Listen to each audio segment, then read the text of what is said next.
think. Let me be very careful because your audience will kill me. Well, I mean, they already give me shit for my stance on it, which mine is... Honestly feel like, and this is going to make some detectives mad out there, when people are on TV and they're like putting them in cuffs, you have the right to remain silent. Like, that's some bullshit. That doesn't happen. Every guest we have that Peter's getting all the love. Nobody cares about me anymore. And so I'm trying to understand what's going on here. Now they just realize what's really going on. That's all. Oh, shut up. I see the masterwork behind, because he didn't really start blowing up till he came on board, here we right? fucking go. My man. Here we go. Yeah, come back on anytime. Well, welcome to another episode of the Colion Noir podcast. I'm here with my friend Eric. What's going on, man? Living the dream, brother. Yeah, buddy. Yeah, we finally made it happen. Yes, we did. We did. I was supposed to come on your podcast. Yes, sir. And then you asked me millenniums, light years ago. Yeah, it was. Was it? 2 years ago, maybe. Yeah. Ish. Yeah. So for those who don't understand what your podcast is about and who the hell you are, right? Yeah, because they're gonna be like, why does Colion got this guy on? So I'll just put it out there. Erik Lavigne, I do host a podcast called Two Cops, One Donut. The whole point behind that is bridging the gap between the community and police, and I do that through education, humanizing, humor, and perspective. So the whole idea behind that was, I feel like cops kind of put out a propaganda, kind of an echo chamber. Propaganda, yeah. It's crazy. Yeah. So, it's like, oh, look, we just happen to have 3 camera angles of the cops playing basketball at these minority kids. Or, hey, look, the local shelter's doing... You know what I mean? So, this shit drives me nuts. And I'm like, who are you winning over? You're not winning over anybody that you need to win over. You win over people already like cops. So I just wanted to create something that kind of got rid of that echo chamber, had real conversations on both sides of the fence, and tried to help minimize that us versus them, which definitely exists, and then kind of bridge that, bridge the gap, humanize the badge, which is overplayed. But that was kind of the idea. So basically, it's you who's running the Cops OnlyFans page. I think we hid the name and call it Felons Only. Which they're a fun Instagram page. You should check those guys. I've never heard of it. Yeah, really? I think it's called Felons Only. I just discovered them recently. It's been entertaining. So, might have to check that bad boy out. And living the police life. You won't hear me mention my police department because I got to keep those separate. For sure. So people are listening. What department does he work for? Yeah, I'll just tell Peter to put it on the lower third. Yeah, you'll find it. You'll find on the lower thirds. Hey, by the way, I told Peter I was gonna bring this up. Y'all did him dirty on the last podcast. I listened. What are you talking about? Yeah. What did we do? Yeah, you was calling him out, man. What? You and all your friends teamed up on him about going to some gas station and making something racially insensitive content in front of some people. You know what's hilarious is literally that was the talk we had on the guest before you.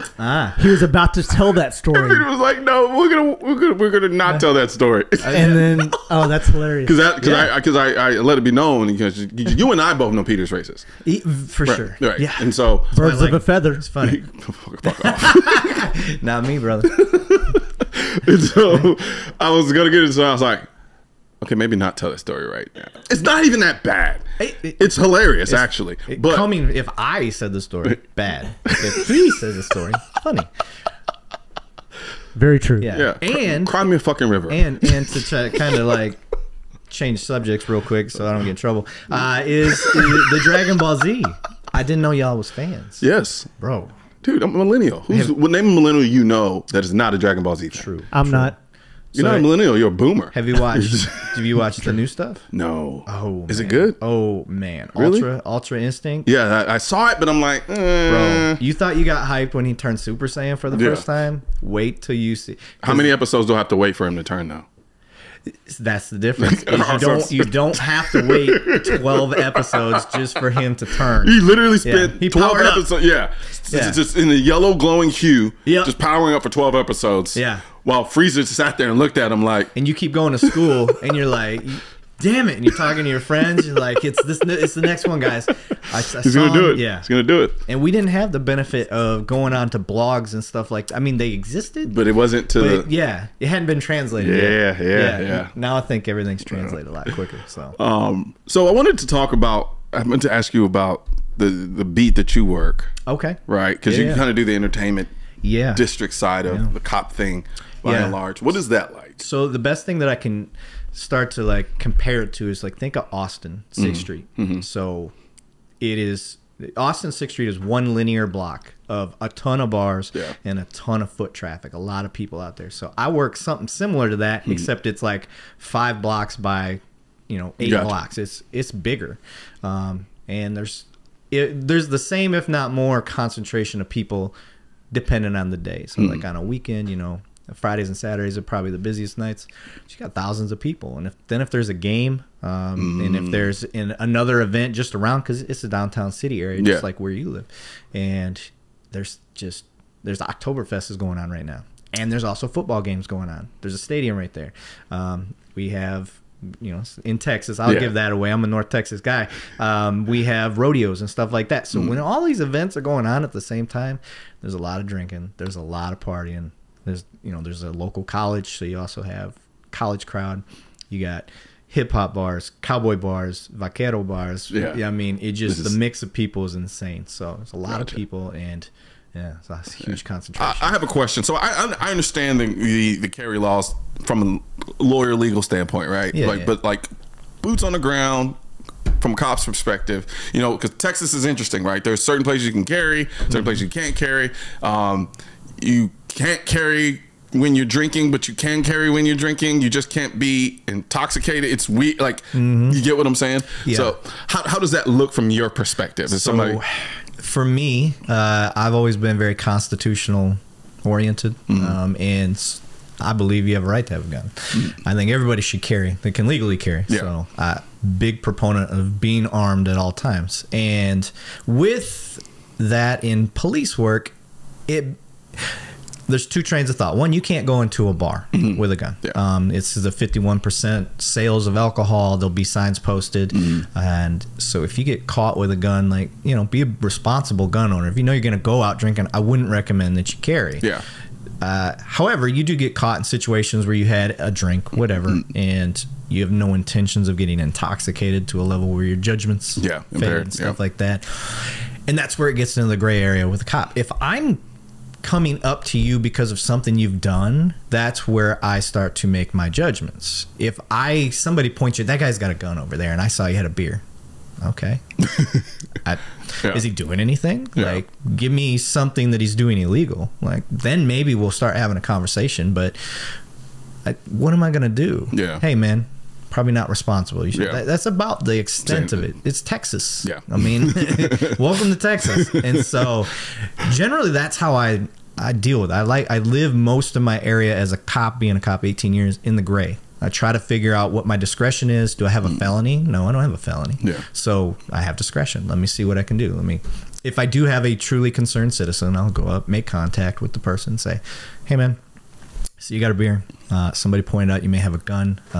Because nobody open carries. They're not just carrying. That's another thing I was going to ask you. Like, how often do you run into people open carry? The only people that open carry are the ones trying to make a statement and turn you into a message. Okay. That's about it. Or if you get into a rural area where they're coming from the ranch and they had to run into town, like, those guys, they ain't going to take their gun on and off. Unless they got a quick release system. Maybe. And then you'll still see that. So, so generally speaking, I'll make contact, say, hey, so you got a beer. You seem to be standing fine. You're not wobbling around. But now if I go over there and you like stumbling, drooling, whatever, now we have a problem.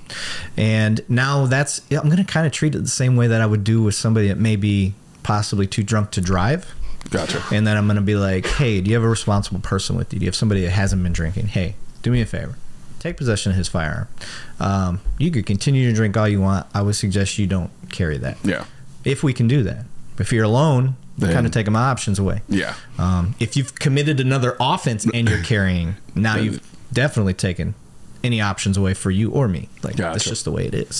So, but no, carry. Just be smart. I want to go. I don't know why I want to go back. It sucks that you don't really see people open carrying, because I feel like when that became a legal thing to do, I thought I would see more people doing it.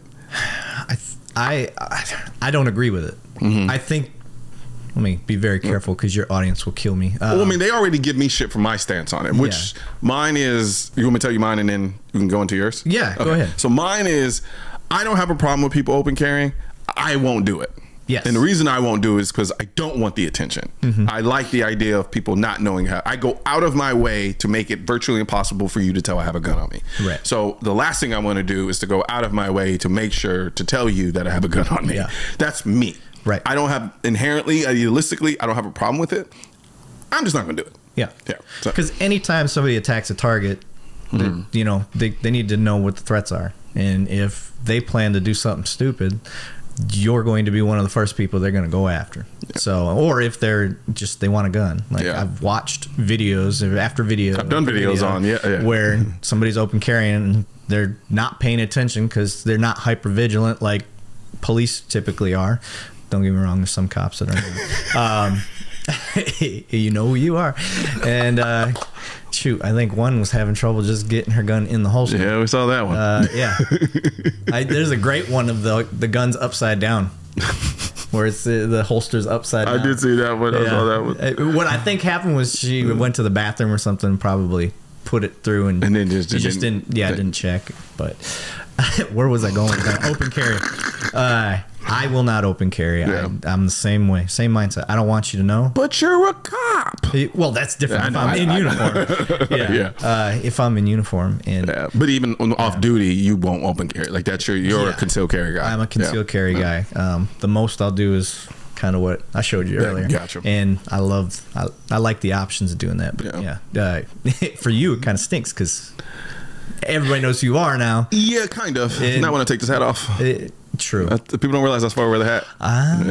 Smart. That's why I wear the hat on video. Yeah. I look different without that. Yeah. I think the first time I met you, it probably was. I didn't see your hat. I saw you. It was the shiny forearms. I saw you from behind. So I goes, dang, I recognize those forearms. And I don't know what that says more about you or more about my me. attention to detail as a trained. We're gonna play that card. We're gonna play that card, right? Okay. Yeah. And I, due to the area I work, I have to look at crowds and find stuff that normal people don't see. This has been debunked, right? I do not put on baby oil. Okay. Right? This is not going to go well for me. I do not put on baby oil. Diddy, let me hear. I don't put on baby oil for aesthetic purposes. Yeah, well, I don't put on baby oil at all. It's weird that you said that, and then you put your forearms up on the table. Look. He's gonna turn into a T-Rex all of a sudden. It's sunscreen. And so I have this bottle of sunscreen in my range bag because it's in Texas and it gets freaking hot. It does. Right? And in contrary to popular belief, black people need to use sunscreen. Okay. At least that's what somebody told me. Oh. Who's they? Who's the somebody? The internet. Dang, see? See? There we go. I do have Rogan, did Joe Rogan tell you this? Was he like, you need to take cold plunges, you need to be on ivermectin, and you need to oil your forearms? In so many words. That's right. So yeah, I have the spray kind, and the spray kind is a little glossy. Okay. So sometimes a little semi-gloss to it. Yeah, exactly. They don't have matte. Well, they probably do now. But they have matte sunscreen. You're single though, right? Huh? You're single. What the fuck does that got to do with anything? Because I would. No, see, but you keep thinking it's due to the aesthetics. Not having to do with the aesthetics. Oh, okay. It's due to my health. Now you know how I interrogate people. I gotta lose that ground. Now you know you fucked up, right? You know you fucked up, right? So if I'm clear, like, okay, so you do it for the ladies, but it's not. Oh my God. No, I'm just showing you how I work the interrogation room. What is that like? Oh, that's my favorite. Really? That's probably one of my favorite things I've ever done. I didn't want to be a detective, but in order to promote where I'm at, you have to take the detective route. Okay. Which, if you're a police department out there, I think is a bad route to go. Why would you stick somebody in a position they don't want? Give them the option. Yeah. I like the two-tier route. You either can be a street guy, which I tend to gravitate towards, or you can do the administrative side where you want to sit at a desk and do that stuff. Gotcha. So, but I will say, when I did it, I worked around a couple really good detectives, and I saw the artistry of when they were in there, and I'm like, oh my God, I want to talk. Like, so I kind of took my social skills, my emotional intelligence, if you will, and used that to try to catch bad guys, and it ended up working really well to the point where I claim to bat 1,000 on my interrogations when they don't lawyer up. By the way, if you're a bad guy listening to this, lawyer up. Don't talk to us. Don't talk to us. You're not going to win. That's my advice. It's the criminal arrogance. It's the criminal arrogance. And I've seen it being with the law stuff that I've done. Like, there's a certain arrogance that comes with certain criminals. They just can't shake it. Yeah. And then there's I like to use the fast talk method, which is just something I learned. I don't know if it's an actual method, so don't be like, I don't see that anywhere. So I'll give you an example of how I roll, because a lot of times they'll say they're going to lawyer up, like, you know, afterwards, like, man, I was going to lawyer up. But what you do is you sit down and you have paperwork in front of you. One is going to be your Miranda rights and all that stuff. So I'm like, hey, before we get started, I know you have a lot of questions about this. You're probably wondering why I'm talking to you and all that. I cannot get into that until I read this. And this is all work policy stuff. I have to read this to you. Do you read and write in English? You do? Okay, cool. So here's a version for you. I want you to follow along as I read. Cool? All right, as we go through this, and once I get done with this, I'll answer your questions. So I'm going to start reading them. Say, you know, you have the right to remain silent. So I go through that. Okay, now that I've read all that, can you sign real quick? Okay, cool. You signed that. Awesome. As we get this now, having read that, and I know you got questions, do you want to talk to me about this? And then I can get to any questions that you got. And then they're in right then and there, because they're like, I do have questions. And then they want to ask those questions. Okay, what questions do you have for me? Not realizing within their questions, they're pretty much right. Because just you signing that doesn't mean you're going to talk to me. Yeah. That just means you understood what we read. And that is the administrative side of things. Yeah. And I do have to read it verbatim. I have to read it right straight from there. So when people are on TV and they're like putting them in cuffs, you have the right to remain silent. Like, that's bullshit. That doesn't happen. It may happen in New York because all New York cops have watched so many New York TV shows. Yeah, and they're like, that's what a cop is to them. So, but yeah, and it's just, it works. It works almost every time. What's the craziest, if you can remember one, the craziest interrogation that you've experienced? I didn't really have any crazy ones. I worked general assignment, guys. Okay. It wasn't like a homicide detective. Gotcha. Mostly property crimes is where I really specialized. I liked going after thieves. Like, I honestly feel like, and this is going to make some detectives mad out there, I think being a property crimes detective makes you a better detective than if you're a major case, you're a homicide detective. And this is why. Typically in a major case or in a homicide, your suspect's pretty much kind of known. Now it's just proving it. Somebody steals your phone out of your car, that could have been anybody. Yeah. So now your detective skills really have to come in play and being able to dig in and find people. So I will say that property crimes is where it's at if you want to really hone your detective skills, and that's where these cops are going to be like, oh, fuck off. What the hell do you know? So craziest case, it was my very first big case, and this isn't crazy based on what they stole. They stole copper wire from Encore, which is, power company. Yeah. And they stole big spindles of it. So we're talking like $400,000 worth of copper. And I had nothing. They had barely any video or anything like that. So this is how do they steal something that? How big are those spindles? They big. Yeah, like take up the whole back of your pickup. Yeah. So it was a crew of 3, 1 mastermind, 2 idiot meth heads, and they cut holes in the fence in like 2:33 in the morning, and just acted like they belonged. There wasn't really anybody on site. They were coming in and out like sporadically, but that's what helped me out, and that's where I learned. I started doing my research. I'm a nerd. Peter knows I'm a nerd. And I found this thing called a geofence warrant through Google. So if your phone, bad guys, if you're going to do bad things, leave your phone at home. I'm going to give you the playbook. Giving it all away. So I think he gets off on the challenge of then trying to circumvent whatever new technique. Yeah, well, the thing is, the bad guys are always way ahead. They're always so. And these warrants are now they're so much more controlled than they used to be. But I learned about this warrant. So basically, anything that you have on your device that is owned by Google, unless you purposely go through and turn off some of the the things that they allow you to use, like user agreements and stuff, and tracking you and all that. Google will allow you to do like this 3-step process, and it's a hard process to learn if you've never done it as a cop, but once you figure it out, it's gold.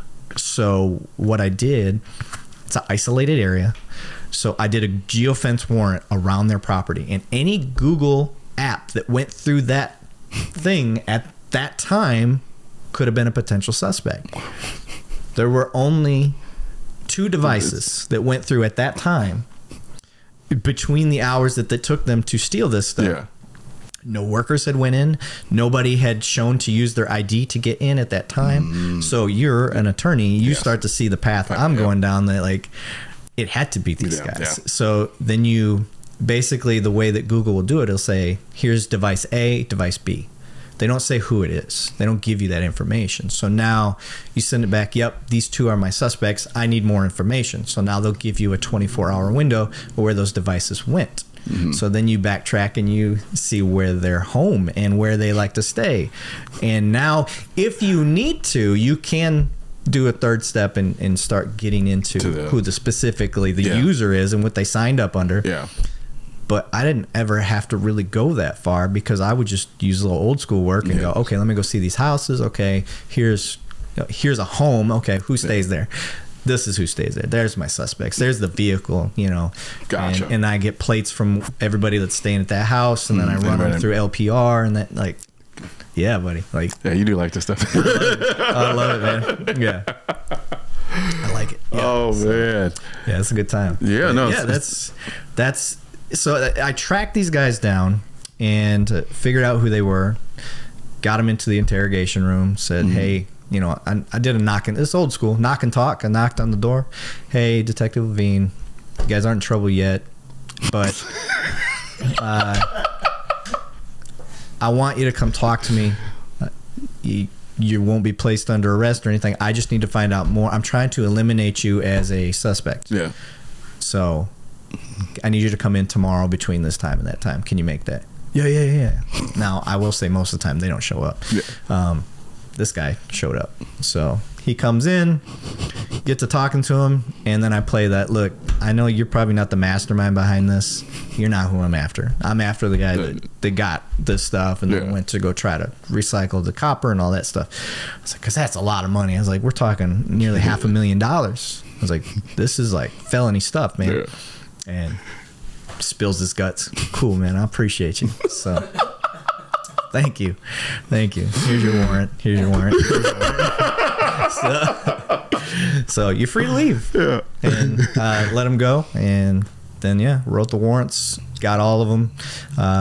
Did a search warrant on the place. Found the spool. You can't recycle all that at once. That's what I'm saying. Like, yeah. So you know, it's a meth head savings account. So that's what they was doing. And meth head savings account is crazy. So and when we went, they were stripping the wire. Okay. Yeah, that's what they were sitting there doing. So all that work, all that work. Yeah. And they weren't like, they went back-to-back nights, stole a spindle, spool, whatever you want to call it, and then 3 nights later they hit again. So they just drew way too much attention to themselves too quickly. And became a problem. Got greedy. But for me, as a new detective, like it really kind of set the tone. Like, okay, Lavigne's got his shit together. Like this is gonna work. So. And I got to stretch my legs. I really had never had the opportunity. Like, I've dug into cases, don't get me wrong, but I never got to dig in that manner. And I kind of attached to myself. If I knew I had to embrace the suck anyway, it wasn't a job I was going to do. I'm going to make sure I enjoy what I do. So looking back, I'm glad I did it. Yeah. Would I volunteer for it again? Probably not. Nah. Okay. Yeah. So I did have one question. From a cop's perspective, right? I've had multiple encounters with being pulled over. That sounded really bad. I've had multiple encounters with being pulled over, and I have a method in which I approach dealing with the cop in terms of telling them whether or not I'm carrying guns in a car, so forth and so on. And I've always wanted to have someone speak on it from a cop's perspective, like in terms of, you know, there's a legal side. Some places are like no duty to inform, and then, but I wanted to get the perspective of an officer to tell me, okay, how would they prefer someone handle a situation where they're pulled over, cop pulls them over, and not saying you have to do this or do it this way, but just from your subjective perspective, how would you rather someone handle that aspect of a stop? I'm glad you brought that question up. I've hit this one a lot. So I've kind of got a script, so I'll try to not sound so scripty, but I prefer that you roll your windows down, especially if you know you got tinted windows. Texas, like everybody's got tinted windows. So all we're really concerned about, and I'm speaking for myself, but all I'm concerned about is your hands. Because the traffic stop's one of the most unknown things. During the daytime, as a cop, first off, I got to say, I'm not sitting there trying to pull people over. This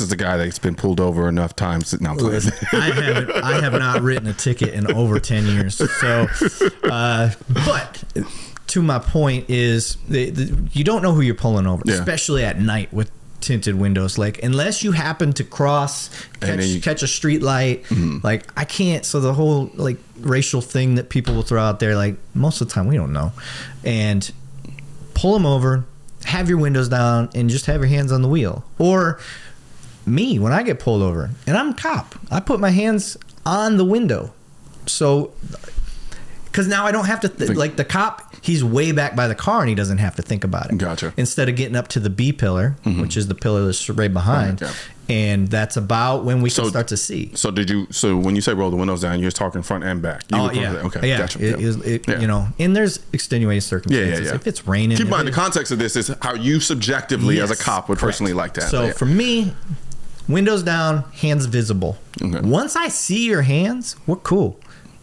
I don't. You could be as pissed off as you want, motherfuck me up and down. I don't care. I see your hands. We're cool. Like business can be conducted from here on out. So I want to be able to see that. If you are a person that carries with me, I don't think I've ever written a ticket at somebody that told me they're carrying, ever, because to me, you're a legally responsible person. And you're telling me, you're upfront. You're like, hey, and I know you've taken the time to get a legally carry a firearm. And like I'm originally from Flint, Michigan. So being up in Michigan, like you had to have a concealed carry license and all that stuff. So I appreciate when people do that. So for me, if you tell me like that's awesome. Like, and then we end up getting in a gun conversation. Typically every time. All right, man. Hey, what do you carry? Oh, I'm carrying this. Oh, that's a piece of shit, man. You gotta get you know, you start talking shit about their gun. You know, I'm talking about. So yeah, that's the way I prefer it. And most of I would say 99.9% of the time, those that are armed and tell you that they're armed, they're not the problem. I'll second that. I get pulled over a lot because I speed. Well, in that car I would too. I've seen it. But I don't remember the last time I got a ticket. Because so I'm gonna tell you my system, and you can tell me it's pretty much. I think it's pretty much in line with how you would prefer it. But the way I approach it is like I understand. Even in places where I don't have a duty to let it be known, I still do. Just because it's kind of it's a subtle communication between me and them. It's like, look, I understand your job. I understand my rights as a citizen. Technically, I also understand there's reality. There's this idea, like I know, like you don't know what you're coming up on. I don't know who I'm dealing with cop wise. So let's have this undercurrent of a conversation that allows you to understand that I respect what you're doing, and then hopefully you respect what I have going on as a citizen. And so I immediately pull over, and if it's on the freeway, I try to pull over as far into the dirt or the grass as possible to give some room, because people can't drive. And then I immediately roll down all my windows, but that's because my tint is illegal. But can't get it if you can't see it. And so I roll down all the windows.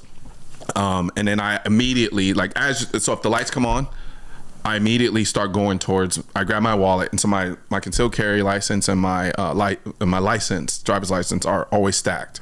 Okay. So that so I just pull those both out, because I don't care what anybody says. Whether you're doing something or you're not doing something, everybody has that flash of panic or anxiety once the lights come on. Including myself. It's like, so I don't want to have to think through anything. I just want to just grab wallet, pull it out. So I already have that in hand. Windows go down. As soon as the cop comes up, first, after he gives his initial statements or soliloquy, I just hand them a license and then my concealed carry. Usually they'll look at it, they'll hand me back. Most times they won't even say anything. Yeah. They'll look at it, look at the license, okay, hand the gun. Every once in a while they'll say, "Where's the gun?" Yep. And I'm like, "There's one on me. There's one in the glove compartment. There's one in the." Sir, which one? That's the question. Which one? Or most of the time, how it usually happens is they'll hand me it back. And keep in mind, and I know some people are going to watch this and be like, "Oh, you're Colion Noir. They probably know who you are." I'm talking about the incidents where they don't know, right? Where they don't know who I am, and hand it to them. They hand it back to me, and they'll tell me what I did wrong. I don't recall the last time I got a ticket. Yeah, I don't. And I'm just assuming it's because there's that kind of mutual respect. Now, granted, I'm not doing like 50 miles over the speed limit either. Right. But you know what I mean? It's definitely, and I tell people this all the time in Texas. You don't need a license to carry in Texas. Right. Right. You don't need to, and I don't think you should. I'm a big believer of constitutional carry. Yeah. Yep. But I tell people, if you want to minimize the number of tickets that you get, if you're somebody who frequently gets stopped and pulled over, getting a license helps you in that regard. I think it does. Yeah. So absolutely. Yeah. The other part that I didn't get into, but you reminded me when you said that you start. If you don't have quick access to your stuff, your license and ID, don't dig around for it while the cop's walking up. Like, if you can get to it before you've come to a complete stop, great. Yeah. But we're looking for what we commonly refer to in the industry as furtive movement. If you're digging around and we could see that, like, it makes us nervous. Gotcha. Yeah. So if you can't get to it, wait till the cop tells you to get it. You know, and more than likely he's gonna be like, "Okay, where's your ID at?" "Oh, it's in my center console, or it's in my back pocket." Yeah. Okay, and then go ahead, get it. So yeah, digging around once the cop's like walking up, never a good thing. Might be a little problematic. Yeah, that's why I'd say keep, hands on the window, hands on the steering wheel, whatever. Just keep them up and don't move around a whole bunch. Yeah, that does, because here's why: people will ditch their dope. People will reach for a gun. People will ditch the gun. That happens a lot. So for people that cops are just paranoid. Not when you're a cop that hunts for stuff all the time. When you're looking for true bad guys, guys that are just speeding. That's not what I'm going for, typically. So digging around, that is a thing. Cops deal with it all the time. You don't hear about it because you only hear when something really bad happens. Yeah. But cops realize that movement and they are able to play it safe and deal with it appropriately without having to use force because we call it out. I think where cops tend to get themselves in trouble, either physically towards themselves or just, in a lot of stuff, is the secret squirrel stuff, where you're trying to be tactical ninja and you ain't a tactical ninja. Like, I do not consider myself a tactical ninja. I'm not a SWAT guy. Yeah. So for me, I have learned that just calling out people's behavior. Hey man, I see you digging around under the seat. It makes me think you're reaching for a gun. Let me see your hands. Gotcha. And I don't move. I stay back. I stay, why do I want to get up on it? I've always, that's going to be my next question, because I always put my mindset in I personally think I'm too paranoid to be a cop. No, there's no such thing. I think I am.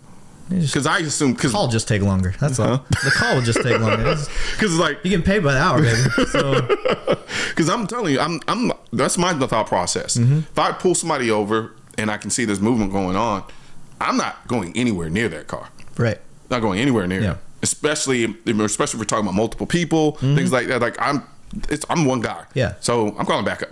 Yep. Like that. We'll sit here all day long. We'll sit here. I'll order Uber Eats, and we will sit here all fucking day. I'm not doing it.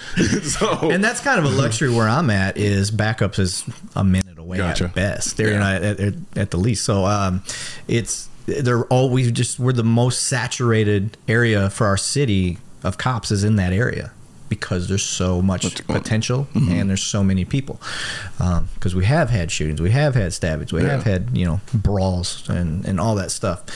And it is a high profile area. Yeah. There's a lot of rich people that go through there. There's a lot of, it just draws everyone. It's a mixed bag of it is a mixed bag. Yeah, absolutely. And when you mix drinking and when your football team loses or when your UFC fighter loses, it just brings out the worst. And you have groups that just don't get along. When you get the preppy TCU Aggies, like, you know, you get these high upper class colleges showing up in one area, and then they're mixing with, you know, your blue collar and lower socioeconomic class that are just came to watch a free football game. And I've seen it. Doesn't mix well. But yeah, man. But yeah, no, I mean, it's, for me, I always had this dynamic when it comes to the cops. You know, I always try to put myself in their shoes, and then I also try to put myself in the shoes of people, of just a regular citizen, which I know sounds weird because I am, right?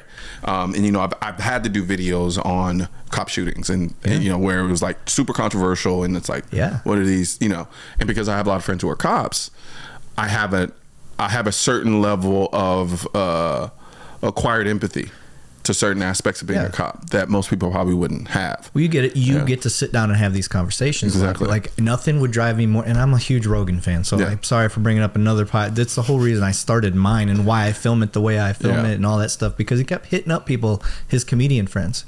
He's like, "You need to do a podcast. You need to do a podcast." And they're like, "Well, what do I know about it?" He's like, "Listen, there's like 1,000 of us." And he's like, "And only 100 of us are funny and can do this stuff." And he's like, "So it's a niche that you have." And that's when the light bulb went off. I was going for my master's in criminology, criminal justice. You got to do a thesis and all that stuff. So just trying to figure that out. But that is why I got into doing this, is because nobody's speaking for us, but you got that insider where you get to sit down and have a conversation all the time. Well, not a lot of people get to do that. So that's where the idea came in, where I'm not being an echo chamber. I can sit down with you and we can have those conversations, give you a little insider perspective, not necessarily to win you over. We may disagree, and I can only tell you, like, look, at the end of the day, some of the decisions I make may not be the best, they may not be the most fair, but I'm leaning towards going home. So if I have to make a bad call, maybe I get fired, but I went home, like that. Yeah, I got a wife and kids, man. Like, I think there's that, and I've heard the argument from people who are like, if you're a cop and your only job is to get home, you shouldn't be a cop. Right. But I'm like, and I've heard, and I understand the sentiment. I genuinely do. Yeah. But I don't know if it's, how do you turn off that human element? Like, at the end of the day, like, how do you face something, you know, the probability and chances of you not walking away alive is that high, and the benefit that may come with you ignoring that and proceeding anyway is relatively low. I don't know. I don't know if it's entirely fair to be able to just say that blanket statement and just leave it at that. Yeah, I don't think it can be mutually exclusive on either, because I never truly lose my human part of things and looking at it. Like even a hardened felon that, you know, he knows he messed up. I understand enough of the big picture to be like, this guy's stuck. He was stuck in the cycle. Like, there's nothing he could have done. Like, the best job he's going to hope for is not what he desires, probably, for himself.